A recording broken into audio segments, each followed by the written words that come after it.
afternoon, everyone. Today is April 15th, 2020, and my name is Michele Lewane, and I'm a Virginia workers' compensation attorney, and I wanted to let everyone know what's happening locally with COVID-19. And so we have an important guest with us today, and I will let her introduce herself and tell you what she does. Hi, everyone. My name is Dana. I work in an ICU here in Richmond, Virginia. I've been doing this for about 4 years now, and I will be graduating from nursing school as a registered nurse here in December.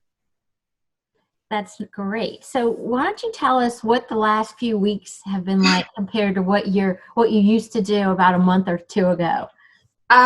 So they've been pretty the same, actually. Kind of my responsibilities have changed a little bit. Mostly, the hospital is the same. It's still very busy, still lots of patients. There are a lot less visitors, just kind of in the sense that they want to cut down on any exposure that could happen. So we have a lot less visitors, which is different. It's much quieter than we're used to. My responsibilities personally, a lot of the same. They really depend on the patients we're caring for. So, COVID is kind of everywhere. Unfortunately, it's one of those things no one is really able to escape at this point. But my unit specifically, we aren't dealing with a huge influx of COVID patients just because of the patient population we treat. And I think that's one of the things to remember with healthcare people is just because we're not working in an area that's totally inundated with COVID patients doesn't mean we don't see it, doesn't mean we don't experience it, doesn't mean it doesn't change our day-to-day. So, even our labor and delivery nurses, their day-to-day has changed a lot. You wouldn't think that that's where they would see a lot of COVID, but this is kind of one of those things that's touching everyone. And it's just a lot of, changing day to day, kind of following the recommendations that have been set forth to us, trying to, prevent the spread and keep, healthy patients healthy and kind of staff healthy so we can do what we need to do to help the people that are really critically ill. Have you been having to use a lot more PPE? Yes. So they've kind of changed, typically you wouldn't see people just walking through the hallway with masks. Now they have changed it so we can wear masks. It's recommended, in areas where there are positive patients or maybe presumed positive patients. I'm sure a lot of people have seen, the videos from New York and China and Italy of kind of I feel like a Martian almost, with our big suits on and hats and head coverings. So typically, going into a patient room, you'd really only wear maybe, goggles and gloves, just kind of the basic protective gear. Whereas with patients who we think are positive or are positive, that involves like a respirator, it involves a gown, it involves a head cover for, anyone with longer hair, goggles or a face shield. So, really those changes are changes, but they're also not because, we deal with patients who have communicable diseases day to day. A pandemic is a little different.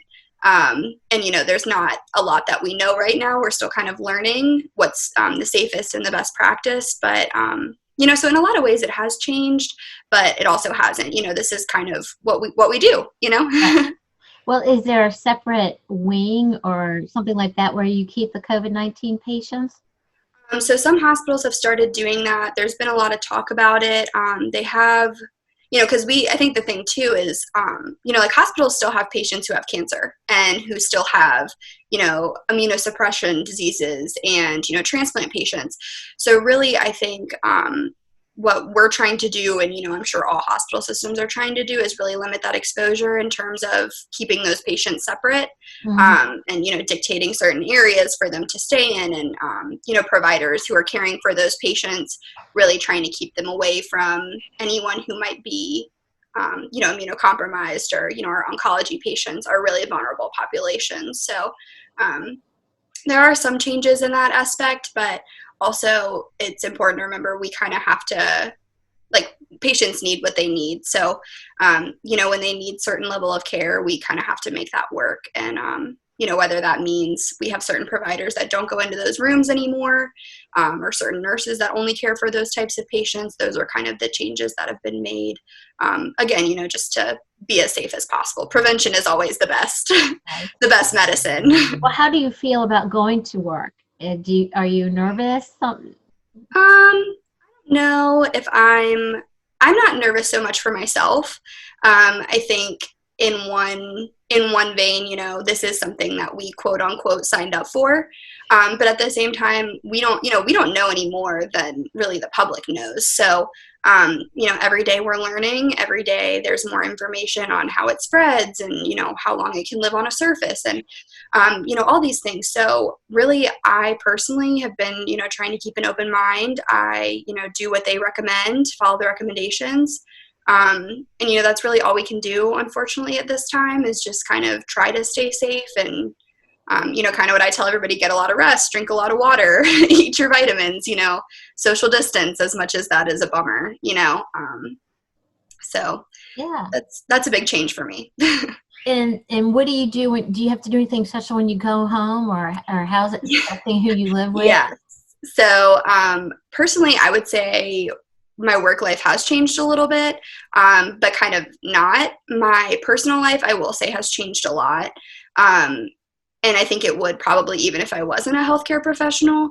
Personally, I don't see anyone or socialize with anyone who I don't live with. So, I have my roommates and I'm around them, but I have not seen my family. I have not seen, my grandparents. I haven't seen any friends that I don't live with. And that's just, again, we're learning you can be asymptomatic and still spread it. And because I am in an area, even if I'm not directly with a patient who's tested positive, just being out, being in the grocery store, being in the hospital, it really is anywhere and everywhere. So that's a big change for me.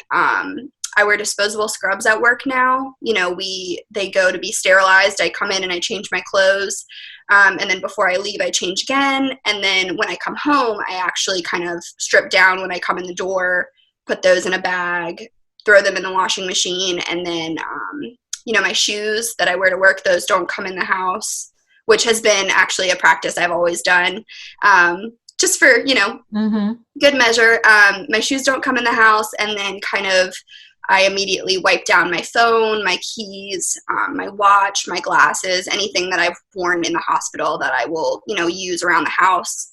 I leave my work bag by the door. I don't really, track that through the house. And then I pretty much immediately shower when I get home, which some of that is the same as it's always been. Now I'm definitely more cognizant of what I'm doing and what I'm touching.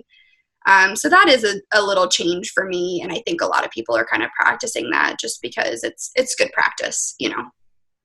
Yes. And as a young nurse, what is like the most surprising thing that this whole situation has happened to you? What surprised you the most? Well, I think actually on a light note, I am very pleasantly surprised with the amount of people who are practicing social distancing and who are self-quarantining. It's beautiful out. It's springtime. Lots of people want to, go to breweries and shop and, Carytown and all these, places that people frequent.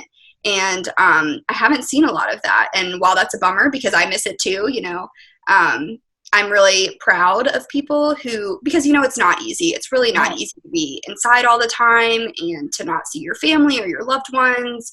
It really is a huge change, even for people who aren't in healthcare. And I'm really proud of that. I'm really thankful for that because, it really doesn't discriminate. We thought originally, it's older people, but now we're learning it's not. Young people get it too. And old people sometimes do really well and younger people sometimes don't. There's really a lot we don't know. So I am very pleasantly surprised at the amount of people that I see that are staying home or, or going on walks and still social distancing, not meeting in big groups. So I would say that that is a big surprise for me, but a pleasant one. I'm very happy to see that people are kind of heeding those warnings. Is there any message or story you'd like to share about COVID-19? Well, please stay home. Follow the recommendations. I know it's a bummer. I know it's boring. But really, flattening the curve is not just a buzzword that we like to use. No one anywhere is ever prepared for a global pandemic. That's not something that we deal with. And, no one is ever ready for 50,000 people to be ill. So, stay home, keep doing those things.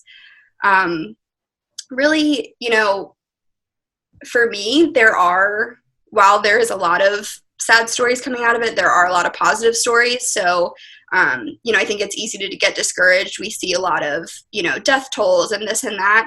I think it's important to remember that as we, move forward, because this is going to continue, for the near future. This isn't going to be something that's over in a week or two. Just stay optimistic, protect yourself, protect your loved ones. This is really a time that, again, another very surprising thing. Lots of people have been reaching out and checking on healthcare workers and delivering us meals, and lots of places are offering free meals to the elderly, and those are all really wonderful things, and I hope that they can kind of continue even though this is over. So I think while this has been a really stressful time for a lot of people and a really scary time for people, this is also a time to, look for the good. There's a lot of people that are doing really good things. And I think as we continue to move forward and take care of ourselves and take care of each other, we are going to get through it. It's going to end. And, I'm very thankful and very proud of the people who have been looking out for each other. So Yes. There is a light at the end of the tunnel. Yes. We'll get there. Yes. Well, I really want to thank you and really all frontline healthcare providers. So thank you for being with us today. Thank you. Bye.